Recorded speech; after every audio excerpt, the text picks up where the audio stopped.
¿Cuál sería ese caso o casos que más os han impactado? Esa historia es muy impactante.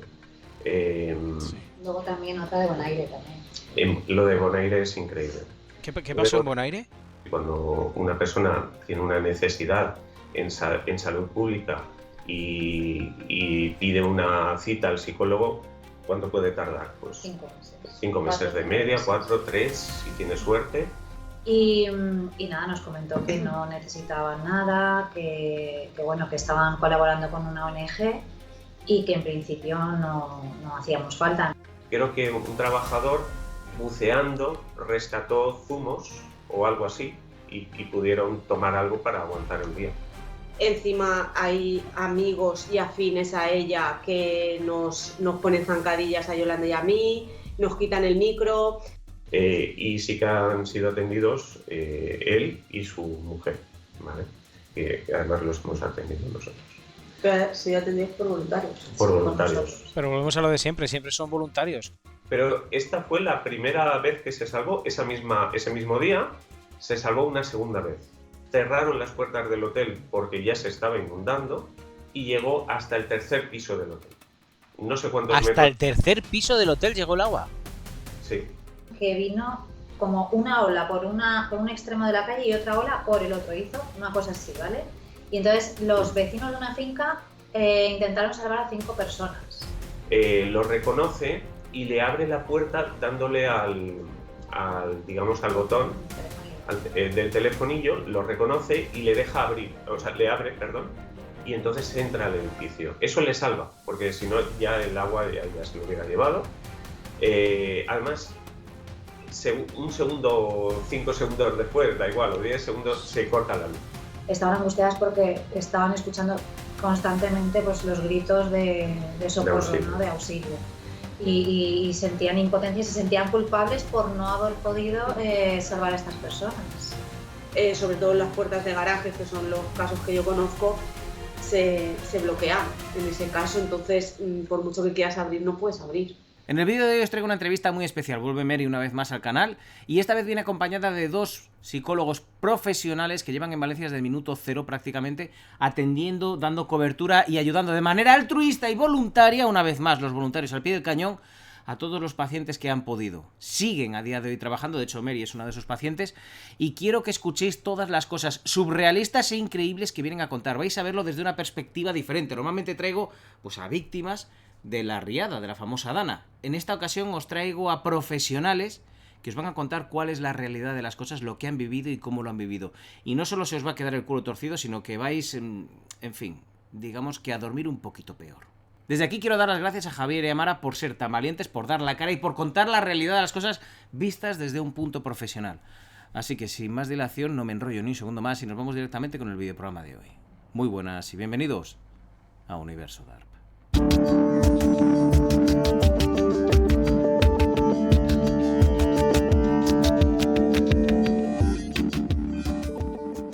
Bueno, muy buenas chicos, hoy viene por el canal Mary una vez más. Muy buenas Mary, ¿qué tal estás? Muy bien, Diego, gracias por invitarme otra vez. Nada, bienvenida. Y también tenemos a Javier y a Mara, que son 2 psicólogos que vienen a, bueno, explicarnos un poco cómo está toda la situación a nivel psicológica de Valencia, cómo está la gente y a mantenernos un poco informados de cuál es la realidad de las cosas 5 meses después. Bienvenidos. Muchas gracias. Muchas gracias. Gracias por invitarnos. Nada, gracias a vosotros, ya sabéis, Mary ya lo sabe de hace tiempo, vosotros sois nuevos, pero ya sabéis que este es vuestro universo, ¿vale? Y que aquí sois totalmente libres para decir lo que os dé la gana, como os dé la gana y de la manera que os dé la gana. Así que espero que estéis cómodos y, bueno, primera pregunta de todas. ¿Cómo está la situación a nivel psicológico en Valencia? Y contadme un poco cuál es la realidad de las cosas, vosotros que estáis a pie de calle. Vale, pues, ¿quieres empezar tú? ¿Empiezo yo? Bueno, pues llevamos 5 meses. Obviamente ya no estamos en emergencia psicológica. Para las personas que no lo saben, emergencia psicológica es cuando ocurre una emergencia, una atención lo más inmediata posible para minimizar los traumas, minimizar el daño psicológico. Obviamente no estamos en eso, estamos en intervención psicológica, porque ha habido obviamente muchísimos traumas. Trauma por lo que ha pasado, porque ha habido personas que han estado a punto de morir, porque han visto cosas que les han afectado, etcétera. Hay muchísimas historias y cada una pues es tremenda, ¿no? Aparte, muchísima ansiedad, depresión y duelos por las pérdidas de familiares y obviamente por su estilo de vida, por su, digamos, su trabajo y otras cosas que les están afectando en el día a día. Pero tenemos que sumar algo más y es el estrés diario. Es decir, no es lo mismo vivir en la zona afectada que a unos kilómetros en Valencia o en un pueblo que no ha sido afectado. Solamente llegar a Valencia cuesta bastante más. Todos los trámites que tienen que hacer que normalmente no tenemos que hacer, o tenemos que hacer pero no tanto ni tan arduo como las personas afectadas, y estamos hablando de solamente en el sur de Valencia unas 450.000, pero toda la zona afectada es casi 1 millón de personas, son 950.000 personas, es muchísima gente. Y todos los servicios de los que carecen todavía a día de hoy o son escasos, ¿no? Como la falta de ascensores, algunos semáforos que todavía no hay, en fin. La basura, el recordarte todo el rato, edificios en construcción, o sea, es como posguerra. Sí. ¿Cuáles son las soluciones que os han dado tanto a nivel de reconstrucción, de soluciones al día a día, como sobre todo, que estamos hablando de ese tema hoy, a nivel psicológico? Ayuda, apoyo psicológico, gabinetes, subvenciones para que los psicólogos puedan trabajar, bueno, pues para también pagar sus cosas. Es decir, tenéis que trabajar y cobrar un dinero, pero tengo entendido que también lo estáis haciendo de manera altruista. Entonces, ¿qué soluciones os dan? Pues las soluciones siguen sin llegar. Es más, si nos metemos ya en el tema psicológico, que es el que estamos tratando, y de reparación, ya, bueno, todo lo habéis visto en el pleno, que yo le pregunto que si es humana, me hace otra pregunta, una peineta, le pido que me pida disculpas a mí y a mi padre por ese acto que hizo, no me lo pide. Encima hay amigos y afines a ella que nos ponen zancadillas a Yolanda y a mí, nos quitan el micro, o sea, cosas que aún te hacen psicológicamente estar peor. Yo la fuerza que saco sé que es mi padre, porque lo tengo clarísimo, y sé que es el apoyo que me brindan Mara y Javier, si no yo no podría estar como estoy, o sea, de continuar pese a todas las zancadillas que se me ponen. Y luego la única ayuda, que ya creo que lo comenté, en mi caso concreto, aunque hay muchos más, pero bueno, para que lo sepáis, son a partir de los 3 meses y medio que pusieron unos grupos. Entonces éramos familiares muy heterogéneos, o sea que no es tu situación, o sea, no tiene nada que ver, y bajo mi punto de vista, bueno, bajo el punto de vista de todos, porque nos preguntaron, ¿son útiles? Y todos dijimos no. No, porque allí cada uno iba a contar su historia, no se nos daban herramientas, ellos solo estaban callados apuntando y yo contaba, y pues como si se lo contara a mi primo, o sea, es por lo mismo, o sea, no me daban herramientas para poder superarlo, que es lo que sí que me dan psicólogos voluntarios, que tú lo has dicho, de forma altruista, en un país como España, vuelvo y repito. No tiene sentido. ¿Y cuál es, a día de hoy, a nivel psicológico, Javi, Mara, cuál es el estado emocional de las personas que peor se encuentran? ¿Y qué porcentaje de personas podríamos decir que son las que peor se encuentran? ¿La mayoría está muy mal? ¿Hay un pequeño porcentaje que está muy mal y el resto más o menos lo van llevando? ¿Cómo está a nivel mental Valencia? Pues es difícil calcularlo porque no hay estudios y no hay datos. Lo único que podemos hablar es un poco de lo que vemos nosotros y de otros voluntarios que conocemos que también nos comentan.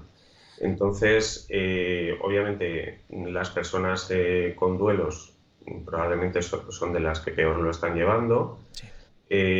Las personas que ya tenían trastornos previos o algún tipo de dificultad a nivel psicológico o incluso minusvalías que no son psicológicas pero que les afectan en el día a día, y las personas que han visto que su vida pues ha cambiado por completo, porque han perdido la casa, el trabajo, todo su modo de vida, básicamente. Entonces, son distintas formas de gestionarlo que les dificultan precisamente el adaptarse. con una ayuda psicológica inmediata, pues obviamente esto estaría ya muy avanzado. Con 5 meses, pongamos 4 meses de intervención psicológica, seguirían a lo mejor con un seguimiento, pero ya habría un avance.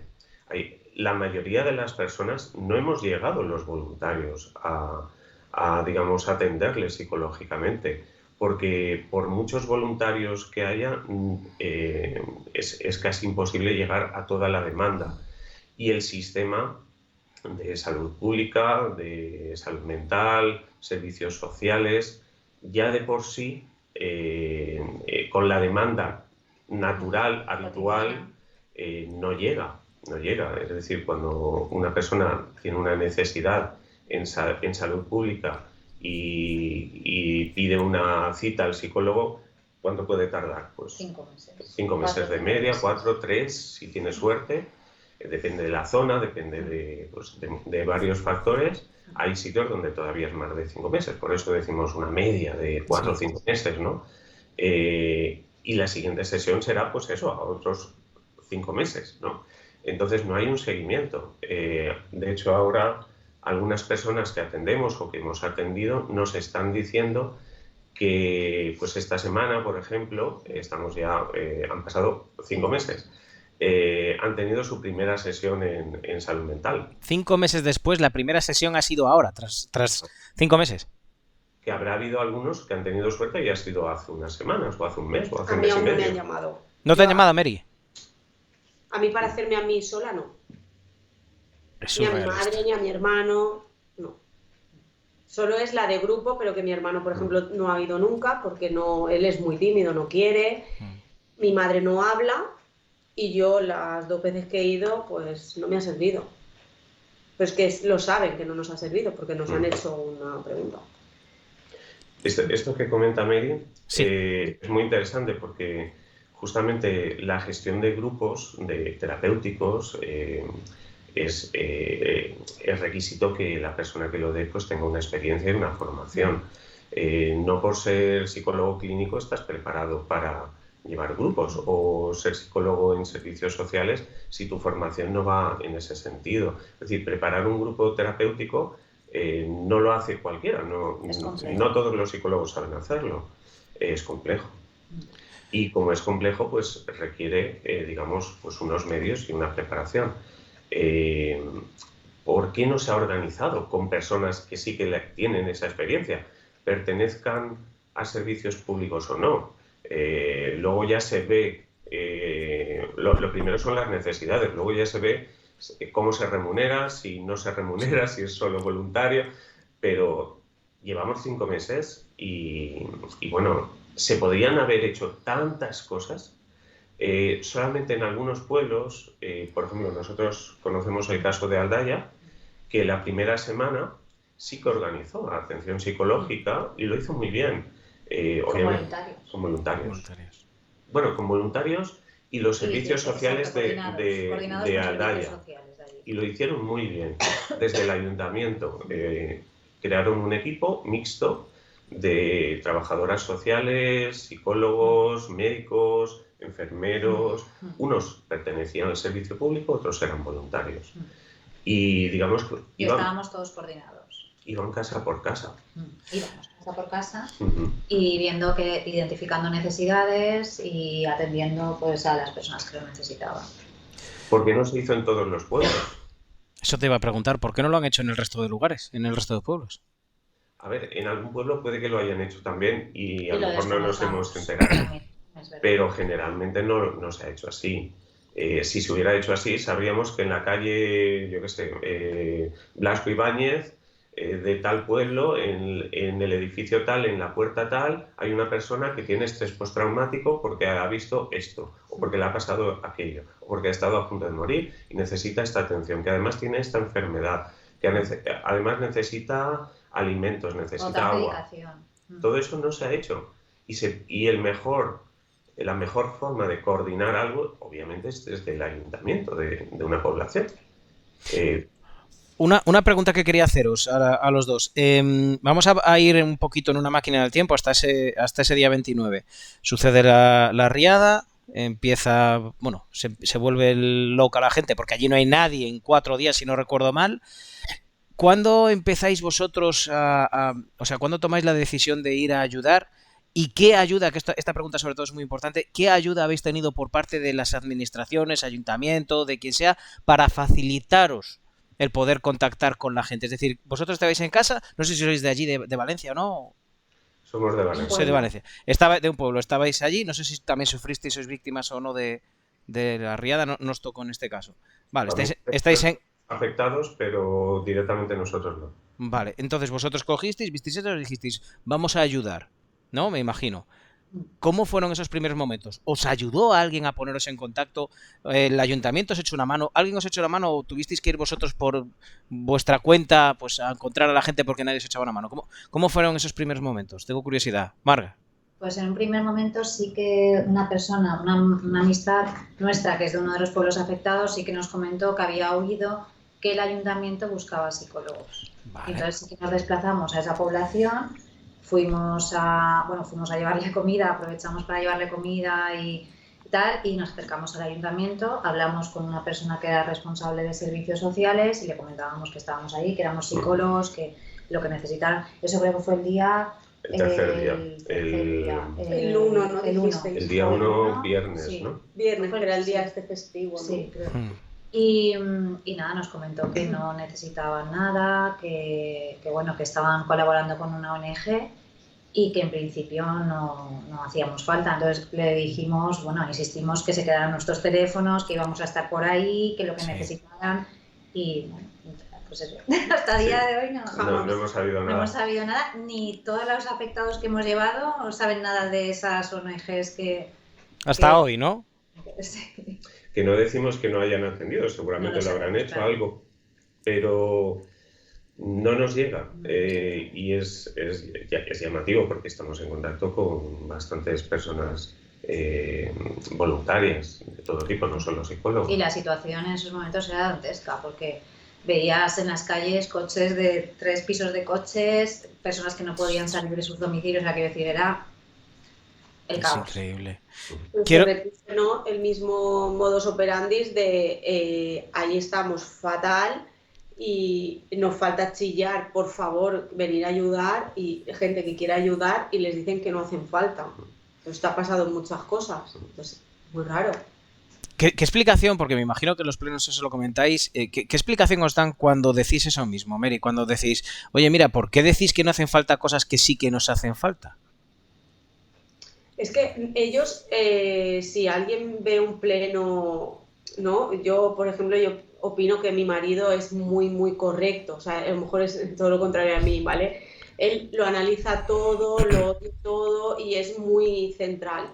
Y él dice, es que no sirve para nada ir, o sea, no sé ni para qué vais, porque es todo balones fuera. Es que eso es de la Generalitat, es que eso es del gobierno central, es que eso... Digo, y claro, un vecino dijo, entonces, ¿qué haces tú ahí? O sea, dimite, porque si todas las soluciones es de este, del otro, ¿qué haces tú aquí? Exacto. Se dedican a eso, a balones fuera. Eso no es mío. Débora, por ejemplo, preguntó, pero ¿y el agujero, un agujero que lleva ahí no sé cuánto tiempo? Eso a patrimonio. O sea, hasta un simple agujero, que es que además uno de los agujeros yo lo subí a redes sociales y a las 2 horas lo taparon. Con respecto al pleno, no creo que se me olvide deciros esto, la estrategia es esa. La estrategia es que lo que dice tu marido con muy buen criterio, es que no sé para qué vamos y no vamos a conseguir nada. Esa es la estrategia. Vas. Como nunca consigues nada, al final dices, coño, ¿para qué voy? Y dejo de ir. Y se enfría, y se acaba, y se pierde. O sea, hay que seguir yendo. ¿No consigues nada? No es una carrera a corto plazo. Esto es a muy largo plazo. Y la única manera de conseguir algo, si es que en algún momento se consigue algo, es seguir yendo siempre, que los plenos estén a reventar. Y si puede ir cada vez más gente, mejor. Mara y Javi, ¿cuál es vuestra percepción desde el punto de vista psicológico, es decir, desde el punto de vista profesional de la gente en general? Es decir, si tuvierais que elegir 1 o 2 casos los más catastróficos, vamos a decirlo así, evidentemente sin dar nombres, ¿cuáles serían? A nivel psicológico, ¿te refieres al trauma que pueden... Correcto, sí. ¿Al trauma que pueden tener ahora o el que veáis vosotros con vuestro ojo de profesionales que puede tener en un corto, medio o incluso largo plazo? cuando sea consciente de la realidad, que habrá gente que incluso a día de hoy no lo sea todavía, porque el shock ha sido pistonudo. Vale, pues yo diferenciaría en lo que ha provocado directamente la catástrofe Sí.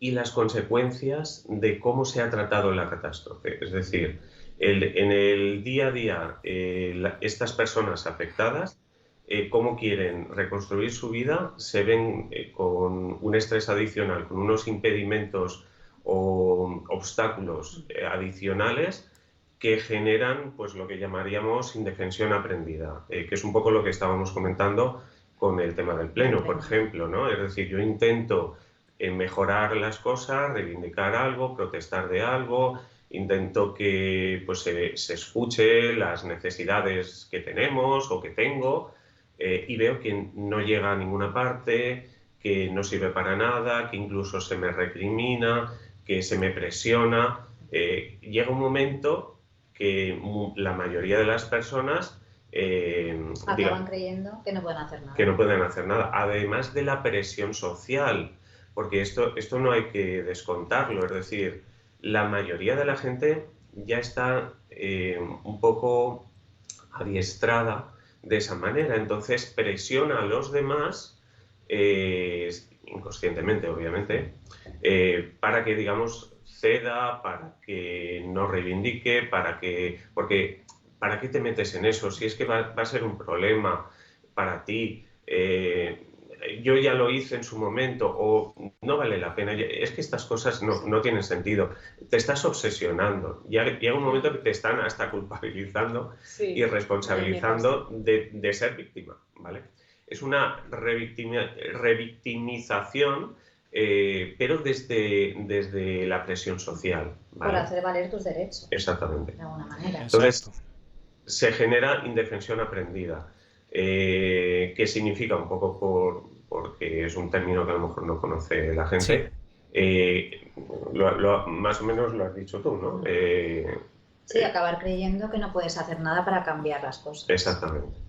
¿Y cómo puede la gente combatir contra eso? La gente que le sucedan ese tipo o se sienta así, ¿qué puede hacer para combatirlo?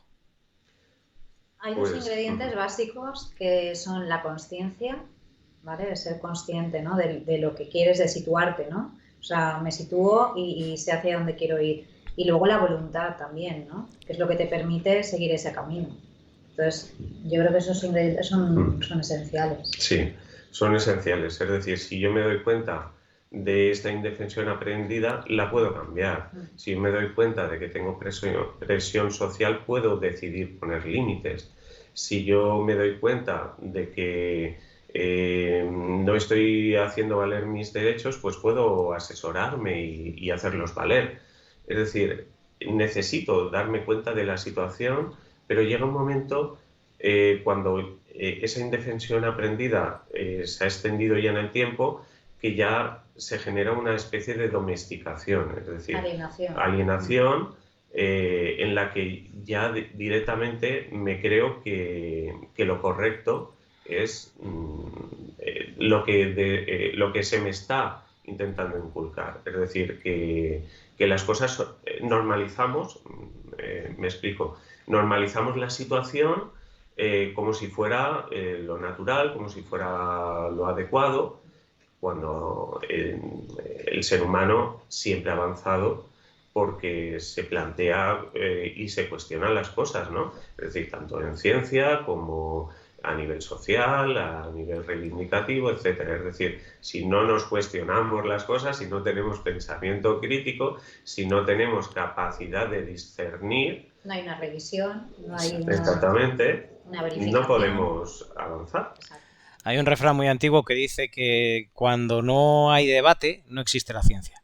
Una pregunta, Javi y Mara, que me quedó antes un poco en el tintero, no sé si la hice o se me fue a mí la pinza.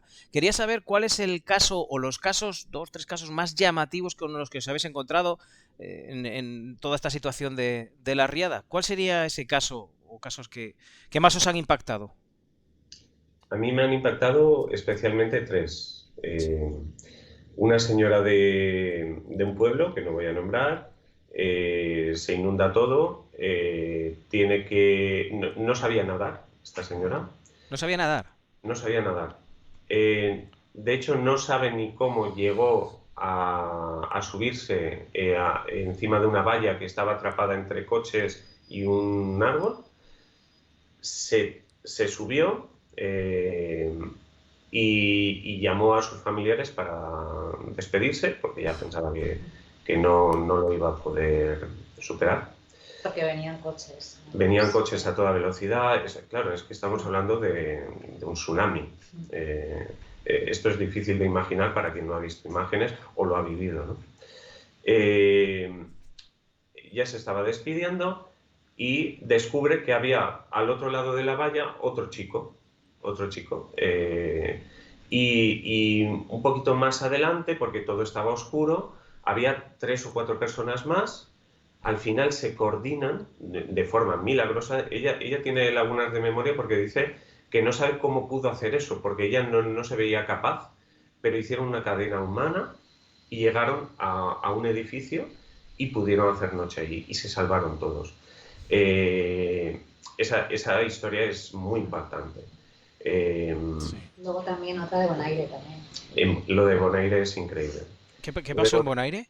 En Bonaire llegó tantísima agua que las personas que estaban trabajando en las tiendas fueron desalojadas gracias a los servicios de seguridad, porque no sé cómo se enteraron, pero ellos pensaron que había que desalojar para que se salvara la gente y un poco a la fuerza, pero desalojaban a todo el mundo y eso les salvó a muchos. En concreto, 2 casos que eran son compañeras de trabajo, porque atendí primero a una y una semana o 2 después a otra, y me contaron prácticamente la misma historia.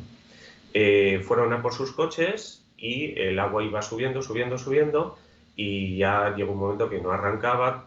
Una de ellas la tuvo que salvar una persona que pasaba por ahí porque no podía salir del coche. Pudo salir del coche. Al final las 2 llegaron por segundos a la puerta de un hotel donde ya estaba subiendo el agua. Cerraron las puertas del hotel porque ya se estaba inundando y llegó hasta el 3er piso del hotel. No sé cuántos metros. ¿Hasta el 3er piso del hotel llegó el agua? Sí. Madre de Dios, chaval. Allí se juntó muchísima agua. No sé si porque se juntaron varios cauces, no lo sé, es una hipótesis, yo no tengo idea de estas cosas, pero subió muchísimo el nivel del agua, una barbaridad, más de 6 metros probablemente.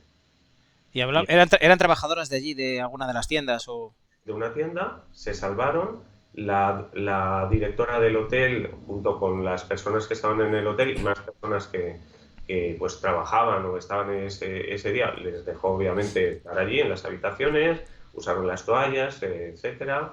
Se alimentaban de lo que a la mañana siguiente pescaban comida, pues bolsas, cosas que flotaban para poder alimentarse, porque toda la cocina estaba inundada, entonces no había comida. Creo que un trabajador buceando rescató zumos o algo así y pudieron tomar algo para aguantar el día. Pero básicamente el trauma fue que estuvieron a puntito, o sea, por segundos se salvaron. Y luego la tercera historia es incluso todavía más llamativa, aunque todas son increíbles. Sí. Porque es de un señor, tampoco mencionaré el pueblo, sí. Aunque él me ha dado permiso, pero bueno, prefiero, si él quiere contar en algún momento, pues que ya dé los detalles. Pero bueno, este señor, digamos que estaba en su trabajo, llega a su pueblo, aparca el coche en una zona pues alejada y alta, porque ya se veía venir un poco la historia, y estaba intentando llegar a su casa porque su hija de 13 añitos estaba sola en casa porque la mamá estaba trabajando en otro pueblo y ya no pudo llegar porque se quedaron aislados, ¿vale? Entonces la niña de 13 años estaba sola en casa y él intentaba llegar, pero ya estaba subiendo mucho el agua. estaba muy cerquita ya de su casa y una vecina de un edificio cercano, creo entender, lo reconoce y le abre la puerta dándole digamos, al botón del telefonillo, lo reconoce y le deja abrir, o sea, le abre, perdón, y entonces entra al edificio. Eso le salva, porque si no ya el agua ya se lo hubiera llevado. Además, un segundo, 5 segundos después, da igual, o 10 segundos, se corta la luz. O sea, que si se hubiese cortado la luz, no podría haber abierto la puerta, correcto, y el agua se lo hubiese llevado. Se lo hubiera llevado. Pero esta fue la primera vez que se salvó, ese mismo día, se salvó una segunda vez. Cuando empezó a bajar el nivel del agua, creo que me dijo sobre las 3 de la madrugada, aproximadamente. Bueno, en realidad ya es el día siguiente, pero bueno. En menos de 24 horas, él estaba muy preocupado porque no había cobertura, no podía comunicar con la niña, entonces estaba pensando que su hija lo estaba pasando mal y estaba muy, muy preocupado y quería llegar a casa.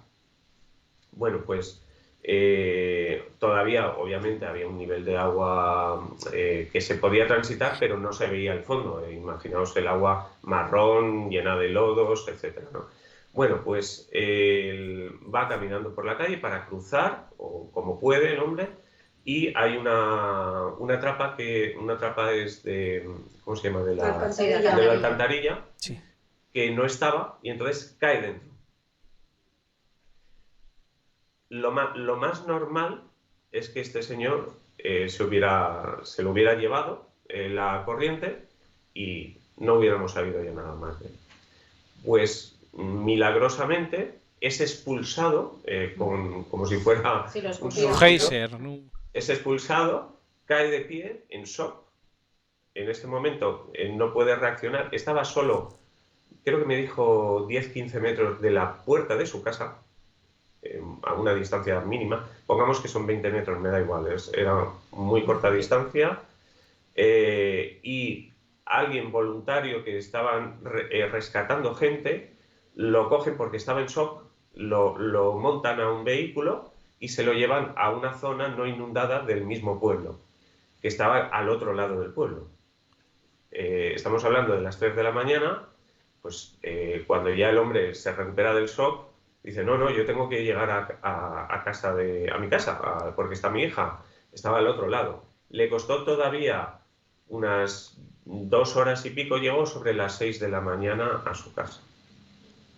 Estuvo a punto de morir 2 veces y la niña, afortunadamente, obviamente lo pasó muy mal, pero no desarrolló un trauma porque pudo cerrar la experiencia. Llegó su padre. Es decir, fue una situación traumática, pero no se fijó el trauma porque al final llegó su padre. Entonces ella pudo cerrarlo, ¿vale? Aún así, obviamente eso deja un pozo. Sí. Pero la niña no ha sido atendida todavía, a 5 meses. Lo lógico es que hubiera sido atendida simplemente por precaución, aunque no tenga un trauma tremendo, pero debería de ser atendida. Y sí que han sido atendidos él y su mujer, ¿vale? Que además los hemos atendido nosotros. Pero sí atendidos por voluntarios. Por voluntarios. Pero volvemos a lo de siempre son voluntarios. Al principio ayudar, voluntarios. Ahora ayudar, voluntarios. Es decir, ¿para qué pagamos impuestos si al final cuando tenemos que recibir parte de esos impuestos porque nos hace falta, tiene que ser los voluntarios que pagan precisamente esos impuestos los que vengan a ayudar? No termino de comprender esa situación, la razón de ella. Nosotros tampoco. No, de hecho, yo a este chico lo conozco, sí, por los homenajes y demás. Y se ve, bueno, a mí también desde fuera, que no está bien, que necesita ayuda y que no la dé quien la tiene que dar y tengan que ser nuevamente voluntarios, pues me parece penoso, la verdad. Mara, me gustaría saber en tu caso, bueno, no sé si son los mismos o cuál sería el caso más llamativo, los 3 casos más llamativos que tú has tenido, que más te han llamado la atención. Pues aparte de los que ha comentado Javier, los casos más llamativos también recuerdo en una población que estuvimos, que había una calle que ahí nos contaron que vino como una ola por un extremo de la calle y otra ola por el otro. Hizo una cosa así, ¿vale? Y entonces los vecinos de una finca intentaron salvar a 5 personas. O sea, salvaron a 3, pero no pudieron salvar a 2, ¿vale? Vale. Porque estaban encerrados, como decía Javier, y uno creo que era con movilidad reducida. Y entonces, claro, estas personas estaban muy angustiadas porque, a pesar de haber salvado a 3 personas, a través de esos 5, estaban angustiadas porque estaban escuchando constantemente pues, los gritos de socorro, ¿no? De auxilio. Y sentían impotencia y se sentían culpables por no haber podido salvar a estas personas, que hicieron todo lo posible, lo que estaba en sus manos. Sí. Yo creo que eso nos ha pasado a todos los que hemos oído desde la ventana los gritos, porque yo desde mi ventana oía gritos, no veías nada y mucha impotencia, ¿cómo los ayuda? Eso ha gente pasado en a toda árboles, la población, a todas las poblaciones ha pasado. gente en árboles que los veías que estaban en árbol y cómo los ayudabas, es que era una impotencia terrible, vamos. Madre mía. No me quiero imaginar lo que es estar a oscuras, porque claro, estabais a oscuras escuchando los gritos de la gente que estaba siendo arrastrada por el agua. Puf. O dándose su bajo, su vivienda, y llegando a un nivel ya peligroso, pidiendo auxilio, y la impotencia de los vecinos por no poder llegar a ellos. Que hay un caso que Mary conoce muy bien, que además ha venido a los homenajes, que sí que salvó a varias personas. Sí, Miquel ha salido en varios sitios, él sí que o sea, había gente que no estaba haciendo nada porque se quedaban en shock, y él lo que hizo es, con un extintor que encontró, romper cristales y atarse e ir sacándolos. Me parece que lo he visto, sí, creo que ese vídeo sí lo he visto. Y ayudándolos. Sale en el documental que se censuró, que se ha vuelto a subir en otro canal, y ya veremos lo que dura. ¿El documental ¿Qué documental que se censuró? Un documental que hizo Day, se llama Day_SBJ, que nos ha hecho, bueno, ha trabajado en un documental, el documental es espectacular. ¿Cómo se llama? Dura 1h30, Solo el pueblo salva al pueblo, se llama. Dura hora y media más o menos. Nos entrevista a Miquel, a Juanjo y a mí, y antes de eso cuenta toda la historia desde el principio y va poniendo imágenes pues, de los mails de la Confederación, de lo que dice Mazón, de lo que dice Sánchez, o sea, va como contando toda la historia, pero muy bien, está muy bien hecho. A mí sinceramente me cuesta mucho verlo, pero es durísimo, y ahí Miquel lo contó. Y conozco también casos de eso, de gente atrapada en sitios chillando y que nadie pudo hacer nada. Porque como que las puertas también se bloquearon, sobre todo las puertas de garajes, que son los casos que yo conozco, se bloquean en ese caso, entonces por mucho que quieras abrir no puedes abrir. Madre mía. Me dejáis flipado, de verdad. Cada vez que hablo con vosotros me quedo más flipado que la vez anterior. Yo también pienso mucho, es lo que también he hablado mucho con ellos y lo que me cuesta, pues la parte que me toca a mi padre no sabía nadar, no sé cuánto tiempo estuvo ahí, no sé si alguien pudo verlo y pudo rescatarlo o no, me culpo yo también de no haber bajado, es una frustración que nos acompaña, yo creo que a todos. No podrías haber hecho nada, Mary, aunque hubieses querido bajar, no hubiese sido peor. Yo también pienso eso, que habrá muchísima gente, muchísima como yo, que no puede hablar o no tiene voz o lo que sea, y están sufriendo y no se les está ayudando, y eso es muy grave. Porque a mí, por ejemplo, me encontraron otra vez, que por eso yo creo que las redes sociales son mi muleta, me encontró Denise y Ricardo para buscar a mi padre, me encontraron los psicólogos por ir al Congreso. Sí. A mí se pone en contacto otras psicólogas, no son ellos, que se conocen, porque me vio en la tele, en el Congreso, y dijo, esta chica necesita ayuda. Si no llego a ir ahí, yo a lo mejor seguiría, bueno, seguro seguiría sin ayuda, 5 meses después no me han llamado. Sí, porque además, pues, volviendo un poco a lo que ellos han dicho, sí que se siente esa presión social. A mí mi propio entorno me dice que pare, que me cuide, que descanse, que lo que tenga que venir ya vendrá, porque yo ya no es esto en concreto, es la razón de por qué ha pasado y lo que está pasando alrededor. Entonces yo me fijo mucho en cada detalle, examino mucho todo, pues ponen un palo nuevo y voy a ver ese palo por qué, y ponen este semáforo y voy a comprobar qué tipo de semáforo es. Estoy, pues eso, muy alerta, sigo en un estado de alerta. Y hay gente que no lo entiende y que no lo comparte, y todo lo contrario, que te intenta hacer la zancadilla, que te trata de loca, que quiere que pares. ¿Sabes? Entonces, incluso propios familiares, ¿no? Llega, no sabemos cómo, una lista al puente, no sabemos si es verídica o no, pero bueno, pues habría que comprobarlo, ¿no? Y se niegan en rotundo y encima te insultan y todo, de eso ni lo compartas, te insultan. Cuando si eres familiar, yo creo que, y los que no son familiares también, todos deberíamos llegar a saber qué ha pasado y a saber la verdad, ¿no? Es que es lógico, es que yo no veo otra opción. Es decir, apareció el documento del que me has hablado y la gente de Valencia, o hablas de gente a nivel nacional, o quién es quien te insulta y no quiere que salga eso a la luz. Propios familiares, Débora, a mí personalmente prácticamente nadie, pero a ella en sus redes sociales la pusieron, pero bueno, unos insultos, estuvo mal, un día lo pasó muy mal, yo también tuve un ataque de ansiedad, porque que quién éramos nosotras, que ni se nos ocurriera comprobar esa lista, que, bueno, unas cosas tremendas, propios familiares, que tú dices, pero no queréis saber la verdad. Es que todos deberíamos querer saber la verdad. Eso es muy raro. Esa lista, vosotros, en esa lista que salen, ¿nombres y apellidos de personas fallecidas o es un papel, es un manuscrito? Porque yo no lo he visto, la verdad. ¿Es un manuscrito hecho a boli? ¿Es algo a ordenador? ¿Lleva algún sello? ¿Lleva algo? He visto, porque yo llevo muchísimo tiempo sin ir al puente, porque gracias a que cada vez somos más, no hemos podido hacer más homenajes ahí. Hemos tenido que moverlos, entonces yo al puente ya no voy.